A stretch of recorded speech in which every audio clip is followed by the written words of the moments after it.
చూస్ country delight, live better. ఇప్పుడే country delight యాప్ని download చేసుకోండి.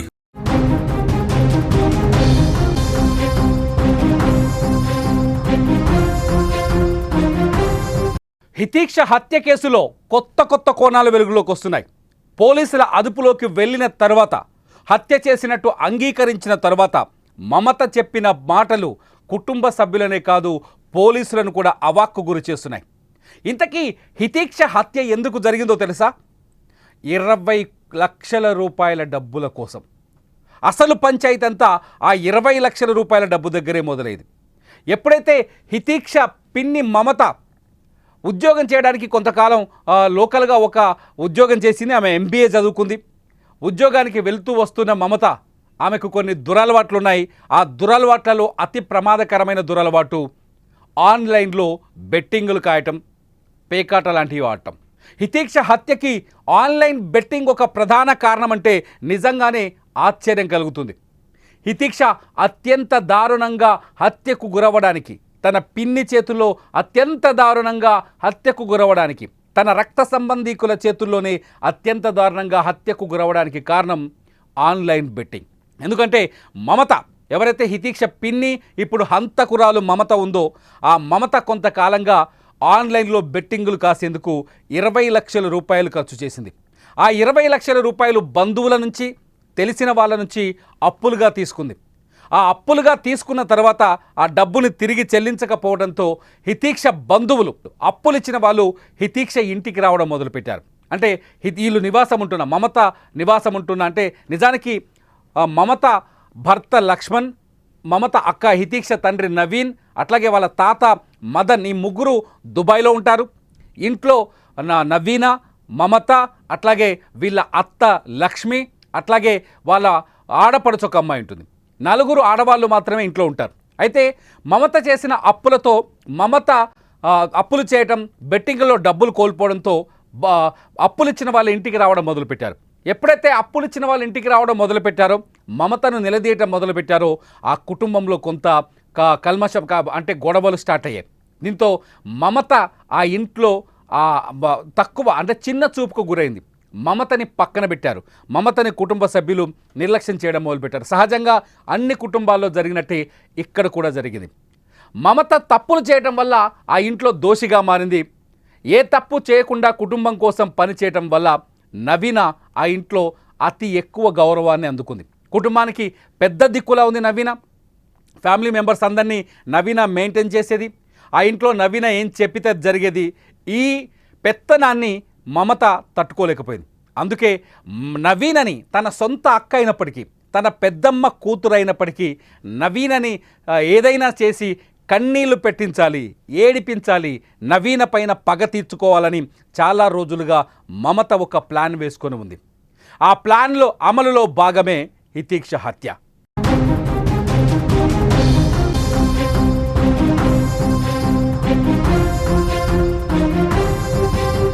సరిగ్గా మమత తను అనుకున్న ప్లాన్ని అమలు చేయడానికి తన తెలివితేటలు సరిపోలేదు. తనకు అంత అనుభవం లేదు కాబట్టి తన తెలివితేటల్ని పెంచుకోవడం కోసం, అంటే హత్య చేయడానికి ఒక అద్భుతమైన ప్లాన్ తయారు చేయడం కోసం మమత సోషల్ మీడియా మీద ఆధారపడింది.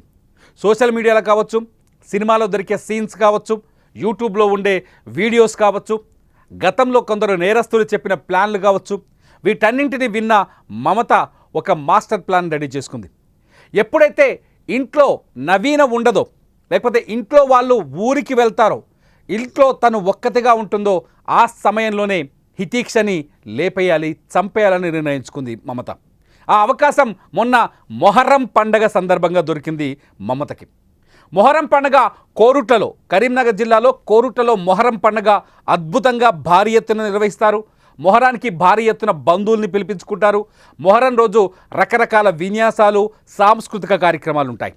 సరిగ్గా శనివారం రోజు కూడా, జూలై 5 శనివారం రోజు కూడా ఇదే జరిగింది. హితీక్ష స్కూల్ నుంచి వచ్చింది. హితీక్షతో పాటు హితీక్ష అన్నయ్య కూడా వచ్చాడు. అంతేకాదు మమత ఇద్దరు పిల్లలు కూడా స్కూల్ నుంచి వచ్చారు. 4 ఒకే స్కూల్లో చదువుతారు. స్కూల్ నుండి ఇంటికి రావడంతో వాళ్ళ అత్త, అంటే మమత అత్త హితీక్ష నానమ్మ ఇంట్లో ఉంది. వీళ్ళ 4 కలిసి మమత మొహరం పండగ దగ్గరికి తీసుకెళ్ళింది. అక్కడ పులి వేషాలు వేసి కొందరు నాట్యం చేస్తున్నారు, నర్తిస్తున్నారు. ఆ పులి వేషాలను చూపిస్తేందుకు ఈ నలుగురు పిల్లల్ని తీసుకొని మమత అక్కడి మొహరం పండగ దగ్గరికి వెళ్ళింది.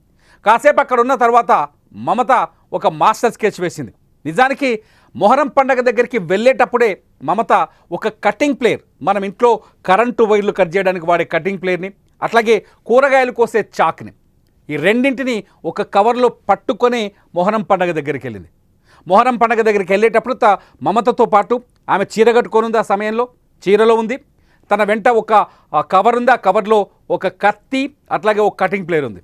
ఆ కటింగ్ ప్లేయర్ తీసుకొని అక్కడికి వెళ్ళిన తర్వాత మొహరం పండగ దగ్గర కాసేపు ఉన్న తర్వాత పులివేశాలు చూసిన తర్వాత పిల్లల్ని, తన మిగతా ముగ్గురు పిల్లల్ని, హితీక్షని తీసుకొని ప్రత్యేకంగా స్పెషల్గా వచ్చింది. మిగతా అంటే హితీక్ష అన్న తన ఇద్దరు ఆడపిల్లల్ని నానమ్మ దగ్గరికి అంటే లక్ష్మి దగ్గరికి పంపించింది. మీరు అక్కడికి వెళ్ళి ఆడుకోండి అని చెప్పింది. హితీక్షని తన వెంటేసుకొని ఏదైతే తన ముందుగా స్కెచ్ చేసుకొని రెడీగా ఉందో ఇల్లు, ఆ ఇంటి బాత్రూమ్ వైపు తీసుకెళ్ళింది. ఆ ఇంటి దగ్గరికి తీసుకెళ్ళిన హితీక్షని తీసుకెళ్ళి ఆ ఇంటి యజమాని లేడు. ఆ ఇంటి ఆ యజమాని కానీ ఆ ఫ్యామిలీ మెంబర్స్ కానీ వరంగల్ వెళ్ళారు. వరంగల్ వెళ్ళిన అవకాశాన్ని తనకు అనుకూలంగా మార్చుకుంది. అక్కడికి తీసుకెళ్ళి అక్కడ బాత్రూంలో హితీక్ష నోరు మూసి ముందు కత్తితో గొంతులో పొడిచి ఆ తర్వాత కటింగ్ ప్లేయర్తో ఆ ఎముకలుంటే కట్ చేసింది. అత్యంత దారుణంగా ఆ పసిబిడ్డ తల్లడిల్లుతుంటే రాక్షసిగానే పనిచేసింది. తన రాక్షసత్వాన్ని ప్రదర్శించింది.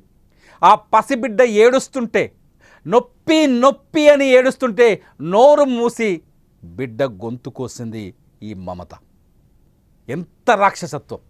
తన 20 లక్షల రూపాయల అప్పు కోసం తప్పు తనే చేసింది, అప్పు తనే చేసింది, బెట్టింగ్లో డబ్బు పోగొట్టుకున్న తర్వాత కుటుంబంలో అవమానానికి గురైంది. ఆ అవమానాన్ని కవర్ చేసుకోవడానికి, తన అక్క పైన అక్కసు తీర్చుకోవడానికి అత్యంత దారుణంగా ఆ వాష్రూమ్లో బంగారు తల్లి హితీక్ష గొంతు కోసి చంపేసింది. హితీక్ష చనిపోయిందని నిర్ధారించుకున్న తర్వాత అక్కడ డెడ్ బాడీని వదిలేసి, మీరు చూడొచ్చు కొన్ని ఫోటోలు మేము చూపించలేదు యూట్యూబ్ రూల్స్ ప్రకారం, స్కూల్ డ్రెస్లోనే ఉంది హితీక్ష చనిపోయినప్పుడు. స్కూల్ డ్రెస్లోనే, స్కూల్ యూనిఫామ్లో ఉన్నప్పుడే హితీక్షను చంపేసింది. హితీక్ష చనిపోయిన తర్వాత నిర్ధారించుకున్న తర్వాత తన వెంట తెచ్చుకున్న ఆ కటింగ్ ప్లేయర్, ఆ కత్తిని అదే కవర్లో, ఏ కవర్లో అయితే తను పట్టుకెళ్ళిందో అదే కవర్లో తీసుకొని ఇంటికి వచ్చిన మమత ఇంట్లోకి వచ్చిన తర్వాత చీరను మార్చుకొని, తన చీరని మార్చుకొని పంజాబీ డ్రెస్ వేసుకున్నారామె. పంజాబీ డ్రెస్ వేసుకున్న తర్వాత ఆ రక్తపు మరకలున్న చీరని తీసి ఏదైతే కటింగ్ ప్లేయర్ కోసం అట్లాగే కత్తి కోసం హత్య ఆయుధాలు ఉన్నాయి కదా, ఆ ఆయుధాలు ఉన్న కవర్లో పెట్టేసింది. అక్కడి నుంచి నేరుగా రోడ్డు మీదకి వెళ్ళి ఒక ప్యాసింజర్ ఆటో తీసుకొని తమ ఇంటికి 1 కిలోమీటర్ దూరంలో ఉన్న జిఎస్ గార్డెన్ అనే ప్రాంతానికి వెళ్ళింది. ఆ జిఎస్ గార్డెన్ వెనకాల ఒక నిర్మానుషమైన ప్రదేశంలో ఒక వీధి ఉంది. ఆ వీధిలో ఈ బ్యాగ్ను పడేసింది. ఏమీ తెలియని నంగనాచిలాగా మళ్ళీ తిరిగి ఇంటికి వచ్చింది. ముగ్గురు పిల్లలే పీర్ల పండగ దగ్గరికి, అంటే మొహరం సంబరాల దగ్గరికి 4 పిల్లలు వెళ్ళి ఇంటికి కేవలం 3 తిరిగి రావడంతో అనుమానం వచ్చిన నానమ్మ, హితీక్ష నానమ్మ హితీక్ష కోసం తన కూతురు, అంటే నానమ్మతో పాటు వాళ్ళ పాప కూడా ఉంది, వాళ్ళ మేనత్త ఉంది, హితీక్ష మేనత్త, పెళ్లిగాని మేనత్త ఇంట్లోనే ఉంటుంది ఆమె. వాళ్ళిద్దరూ కలిసి హితీక్ష కోసం గాలింపు మొదలుపెట్టారు. ఆ సమయంలో నానమ్మ తమ హితీక్ష కోసం గాలింపు మొదలుపెట్టింది. ఈ సమయంలో హితీక్ష తల్లి నవీన అట్లాగే వాళ్ళ మేనత్త ఇద్దరు జగిత్యాల షాపింగ్ కోసం వెళ్ళారు. వాళ్ళు తిరిగి వచ్చేలోపే ఇంటి దగ్గర గలాట మొదలైంది. హితీక్ష అదృశ్యమైంది, కనిపించట్లేదు అని మొదట భయపడ్డారు. ఎవరైనా కిడ్నాప్ చేసి ఉంటారా, జనం ఎక్కువగా ఉంటారు కాబట్టి కిడ్నాప్ చేసి ఉంటారని చెప్పేసి భయపడ్డారు. వెతికారు. చాలా సేపటి తర్వాత వీళ్ళే, హితీక్ష కుటుంబ సభ్యులే, పోలీసులు చెప్పిన దాని ప్రకారం, ఈ నిజాలన్నీ పోలీసులు చెప్పిన దాని ప్రకారం చెప్తున్నాను నేను, హితీక్ష కుటుంబ సభ్యులే ఎదురింట్లో ఉన్న బాత్రూంలో ఆ బంగారు తల్లి డెడ్ బాడీని కనిపెట్టారు. అది చూసి ఒక్కసారిగా ఆ వీధిలో ఉన్న వాళ్ళంతా బోరున విలపించారు, కన్నీళ్లు పెట్టుకున్నారు. ఆ సమయంలో వాళ్ళ దుఃఖాన్ని ఆపలేని పరిస్థితి. ఇంతలో ఇమీడియట్లీ అక్కడికి పోలీసులు చేరుకున్నారు. ముందు సిఐ సురేష్ బాబు అక్కడికి చేరుకున్నారు. సిఐ సురేష్ బాబు అక్కడికి చేరుకొని విచారణ మొదలుపెట్టారు. ఇంతలో విషయం డిఎస్పి రాములు దగ్గరికి వెళ్ళింది. డిఎస్పి రాములు తన బృందంతో అక్కడికి వచ్చారు. ఆ తర్వాత ఈ ఇష్యూ మరింత పెద్దదైంది. సాయంకాలానికి 7, 8, 9 అయ్యేలోపు ఎస్పీ అశోక్ కుమార్ కూడా వచ్చేశారు. ఈ ముగ్గురు పోలీస్ ఆఫీసర్లు చాలా తెలివిగా, చాకచక్యంగా ఈ కేసుని చాలా తెలివిగా డీల్ చేశారు. నిజానికి శనివారం సాయంత్రం 5:30, 6 గంటల ప్రాంతంలోనే హితీక్ష హత్యకు గురైతే శనివారం సాయంత్రం 9:30 లోపే పోలీసులు ఆ హత్యోదంత మిస్టరీని ఛేదించారు. కానీ వివరాలు చాలా ఆలస్యంగా ప్రకటించారు. 9 గంటలకు ఎస్పీ అశోక్ కుమార్ తన పోలీసు బృందాల్ని, అట్లాగే డాగ్ స్క్వాడ్ని, అలాగే క్లూస్ టీమ్ని రంగంలోకి దించారు. డెడ్ బాడీని దగ్గరలో ఉన్న కోరుట్ల ప్రభుత్వ ఆసుపత్రికి తరలించారు. మమత కూడా ఉంది. హితీక్షని వెతికే గ్యాంగ్లో అంటే వాళ్ళ అత్త, అట్లాగే నవీన, అలా మేనం ఎవరైతే ఆడపడుచు, వీళ్ళందరితో పాటు మమత కూడా ఏడుస్తూ నటిస్తూ ఆ పాపను వెతికింది. మమత ఆసుపత్రికి వచ్చినప్పుడు మీరు స్క్రీన్లో విజువల్ చూస్తున్నారు. 2 విజువల్స్, ఒక దాంట్లో డాగ్ స్క్వాడ్కి సంబంధించింది, రెండో దాంట్లో మమత చిన్నారిని అత్యంత దారుణంగా చంపిన మమత ఆసుపత్రిలో సొమ్మసిల్లి పడిపోయినట్టుగా నటించింది. ఎవరు చంపారు హితీక్షణ అనేది అతి పెద్ద ప్రశ్నగా మారింది పోలీసులకి. ఆ క్షణంలో పోలీసులు చేసిన కొన్ని సాహసాలు, లేకపోతే వాళ్ళ ఎక్స్పీరియన్స్తో ఒక అద్భుతమైన నిర్ణయం తీసుకున్నారు. డాగ్ స్క్వాడ్ని తీసుకొచ్చి హత్యాస్థలం నుంచి డాగ్ స్క్వాడ్ని వదిలితే అది నేరుగా వెళ్ళి హితీక్ష ఇంట్లోకే చొరబడింది. ఎప్పుడైతే డాగ్ స్క్వాడ్ హితీక్ష ఇంట్లోకి వెళ్ళిందో అప్పుడే పోలీసులు ఒక క్లారిటీకి వచ్చారు. ఈ హత్య చేసింది, బంగారు తల్లిని చంపింది బయట వారు ఎవరో కాదు, ఇంట్లో ఉన్న వాళ్ళే అని. వెంటనే పోలీసులు సిఐ సురేష్ బాబు ఆధ్వర్యంలో పోలీసులు హితీక్ష కుటుంబ సభ్యులందరినీ స్టేషన్కి తరలించారు. హితీక్ష తల్లిని తీసుకెళ్లారు, హితీక్ష నానమ్మని తీసుకెళ్లారు, హితీక్ష మేనత్త ఇంట్లో ఉండే ఆడపడుచుని తీసుకెళ్లారు, అట్లాగే మమతను కూడా పోలీస్ స్టేషన్కి తీసుకెళ్లారు. పోలీస్ స్టేషన్కి తీసుకెళ్లిన తర్వాత అంతేకాదు ఆ ఇంటి చుట్టూండే కొందరు వ్యక్తులను కూడా తీసుకెళ్లారు. పోలీస్ స్టేషన్కి తీసుకెళ్లిన తర్వాత ఒక్కొక్కరిని వేరువేరుగా తమదైన శైలిలో టెక్నికల్గా విచారణ జరిపితే మమత గుట్టు విప్పేసింది. ఆ రోజు రాత్రి 9 గంటలకే హితీక్ష హత్య చేసిన విషయం వెలుగులోకి వచ్చింది, బయటపడింది. మమతే నేనే చంపేశానంటూ అంగీకరించింది. పోలీసులు అడిగిన ప్రశ్నలకి, చేసిన ట్రీట్మెంట్కి నిజాన్ని బయటకు కక్కింది. ఎందుకు చంపావని పోలీసులు నిలదీస్తే అప్పుడు చెప్పింది అసలు కథ.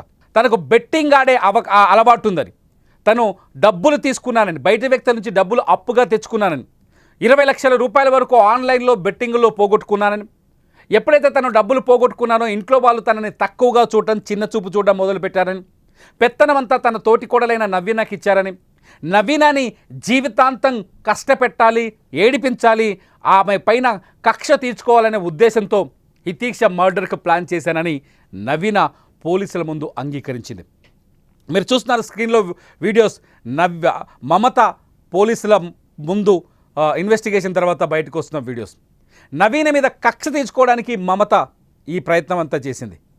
నవీనని ఏడిపించడం కోసమే హితీక్షని చంపినట్టుగా పోలీసుల ముందు అంగీకరించింది. దీంతో పోలీసులు కూడా అవాక్కయ్యారు. కేవలం తోటి కోడలి మీద కక్షతో, తోటి కోడలి మీద ఈర్ష్యతో ఆ కుటుంబంలో ఒక అద్భుతమైన భవిష్యత్తున్న బంగారు తల్లి ఇంత చిన్న పాప అయిన హితీక్ష మీద కక్ష తీర్చుకున్నావా అని ఒక దశలో పోలీసులు కూడా కన్నీళ్లు పెట్టుకున్న పరిస్థితి. పోలీసులు కూడా తట్టుకోలేకపోయారు. ఆ బంగారు తల్లి హత్య తీరును చూసి, హత్య చేసిన మనిషిని చూసి, హత్య చేసిన మనిషి దగ్గరున్న అసలు కారణం చూసి. ఆ రాత్రే దుబాయ్లో ఉన్న హితీక్ష తండ్రి రాముకి, అట్లాగే మమత భర్త లక్ష్మణ్కి, అట్లాగే హితీక్ష తాత మదన్కి ఇన్ఫర్మేషన్ వెళ్ళింది. మొదట రాము అట్లాగే అతని తండ్రి మదన్ వేగంగా ఏడ్చుకుంటూ ఆదివారం ఉదయానికే వాళ్ళు కోరుట్లకు చేరుకున్నారు. కానీ లక్ష్మణ్ కొంత సంశయించాడు. ఇంటికి రావాలంటే బాధపడ్డాడు, భయపడ్డాడు. లక్ష్మణ్కి వీసా దొరకలేదనే సమాచారం కూడా మన దగ్గర ఉంది. వీసా దొరకపోవడంతో లక్ష్మణ్ రాలేకపోయాడు. ఈలోపు హితీక్ష అంత్యక్రియలు జరిగిపోయి ఆదివారం రోజే తన భార్య మమత పోలీస్ స్టేషన్లో ఉంది. తన పిల్లలిద్దరు ఇప్పుడు అనాథలుగా మారిపోయారు. దీంతో మంగళవారం మధ్యాహ్నానికి లక్ష్మణ్ కూడా దుబాయ్ నుంచి ఇంటికి వచ్చాడు, కోరుట్లకు వచ్చాడు. వచ్చి రాగానే తన వదిన దగ్గరికి వెళ్ళాడు నేరుగా. మీరు స్క్రీన్లో చూస్తున్నాడు లక్ష్మణ్ ఆ కుటుంబం దగ్గరికి వచ్చి బోరున విలపిస్తున్న విజువల్స్. తన వదిన దగ్గరికి వెళ్ళి చేతులు పట్టుకొని ఏం చెప్పాలో, అన్నకేం సమాధానం చెప్పాలో అర్థం కాని స్థితిలో, తన వదిన కన్నీళ్లు కారుస్తుంటే ఆ కన్నీళ్ళకి ఏం సమాధానం చెప్పాలో అర్థం కాని స్థితిలో ఆమె చేయి పట్టుకొని క్షమాపణ అడిగాడు లక్ష్మణ్. నా భార్య ఇంత పెద్ద తప్పు చేస్తుందని నేను అనుకోలేదు అని చెప్పాడు.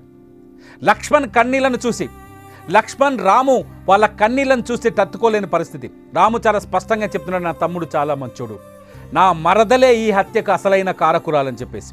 దీంతో ఆ అన్నదమ్ముల బాధ, ఆ అన్నదమ్ముల మధ్య ప్రేమ, ఆ లక్ష్మణ్కి ఆ పాప మీద ఉన్న ప్రేమ, లక్ష్మణ్కి తన కుటుంబం మీద ఉన్న ప్రేమ స్పష్టంగా కనిపించింది. కేవలం మమత తన అక్కసు తీర్చుకోవడానికి, తన కక్షను తీర్చుకోవడానికి, తన సొంత అక్క, నిజానికి ఈ కుటుంబం గురించి చాలాసార్లు చెప్పాను నేను, మొత్తం దగ్గర బంధువు. మమత నవీన కూడా సొంత అక్క చెల్లెల పిల్లలు, రాము లక్ష్మణ్ కవల పిల్లలు, వాళ్ళంతా బంధువులు. మమత బాగా చదువుకున్న అమ్మాయి, MBA చదివిందని తెలుస్తోంది. నవీన కూడా డిగ్రీ వరకు చదివిందని తెలుస్తుంది. చదువుంది, జ్ఞానం ఉంది, అయినా బెట్టింగ్ అనే దురలవాట్లు ఆమె బుద్ధిని మార్చాయి, ఆమెని నేరస్తురాలుగా చేశాయి. ప్రస్తుతానికి మమత పోలీస్ కస్టడీలో ఉంది, ఆమెని రిమాండ్కి తరలించారు. అయితే ఈ హత్యలో ఇంకా చాలా ప్రశ్నలు మిగులున్నాయని చెప్తున్నారు పోలీసులు. ఈ హత్యలో కేవలం మమత పాత్ర ఒకటే ఉందా? మమత ఒక్కతే ఇంత పెద్ద సాహసం చేసిందా? మమత కేవలం డబ్బులు పోగొట్టుకున్నంత మానసిక ఆందోళనతోనే నేరస్తురాలుగా మారిందా? లేకపోతే మమతకి ఇంకెవరైనా సహకరించారా? ఈ కోణంలో పోలీసులు విచారణ జరిపారు. నిన్న విచారించారు, ఇవాళ కూడా విచారిస్తున్నారు. మమత హితీక్షని చంపడం వెనుక అసలు కారణమైతే ఇప్పటికి మనకు అందుతున్న సమాచారం ప్రకారం కేవలం తను బెట్టింగ్లకు అలవాటు పడింది. సుమన్ టీవీ వేదికగా నేను చెప్తున్నాను చాలా రోజుల నుంచి, బెట్టింగులు మీ జీవితాన్ని నాశనం చేస్తాయి. బెట్టింగ్స్ మీ లైఫ్ని, మిమ్మల్ని క్రిమినల్స్గా మారుస్తాయి. బెట్టింగ్స్ మీ కుటుంబాన్ని కూల్చేస్తాయి. బెట్టింగ్ వల్ల ఎన్నో కుటుంబాలు రాత్రికి రాత్రి పిల్లలకు విషమిచ్చి ఆత్మహత్యలు చేసుకున్న సందర్భాలు ఉన్నాయి. బలవన్ మరణాలకు పాల్పడ్డ సందర్భాలు ఉన్నాయి. దయచేసి ఆన్లైన్ బెట్టింగ్ల జోలికి వెళ్ళకూడదని చాలాసార్లు సుమన్ టీవీ మీకు రిక్వెస్ట్ చేసింది. ఆన్లైన్ బెట్టింగ్లకు, క్రిప్టో కరెన్సీ మోసాలకు వ్యతిరేకంగా సుమన్ టీవీ క్యాంపెయిన్లు చేస్తూ వస్తుంది. అయినప్పటికీ సమాజంలో ఇంకా ఎడ్యుకేట్ అవ్వాల్సిన అవసరం ఉంది మనుషులు. మమత లాంటి వ్యక్తులు మీ కుటుంబాల్లో కూడా ఉండొచ్చు. బెట్టింగ్లకు అలవాటు పడితే మమత లాంటి వ్యక్తులు మీ ఫ్యామిలీల్లో కూడా తయారవ్వచ్చు. మంచి వాళ్ళే నేరస్తులుగా మారి ఫ్యామిలీల్ని ఆగం చేయొచ్చు. ఇప్పటికైనా బెట్టింగ్లకు దూరంగా ఉండండి. మీ పిల్లల్ని బెట్టింగ్లకు దూరంగా ఉంచే ప్రయత్నం చేయండి. ఆన్లైన్ బెట్టింగులు కుటుంబాల్ని కూల్చేస్తాయి, అమాయకుల ప్రాణాలని బలి తీసుకుంటాయని చెప్పడానికి హితీక్ష కంటే పెద్ద ఉదాహరణ కనిపించదు. మీరేమనుకుంటున్నారు? బెట్టింగ్స్ని నిరోధించడానికి ప్రభుత్వం ఎటువంటి చర్యలు తీసుకోవాలి? మమత లాంటి వ్యక్తులు ఉన్మాదులుగా మారకుండా ఉండాలంటే ఏం చేయాలి? ఈ వీడియో కింద మీరు కామెంట్ చేయండి. చూస్తూనే ఉండండి సుమన్ టీవీ లైవ్.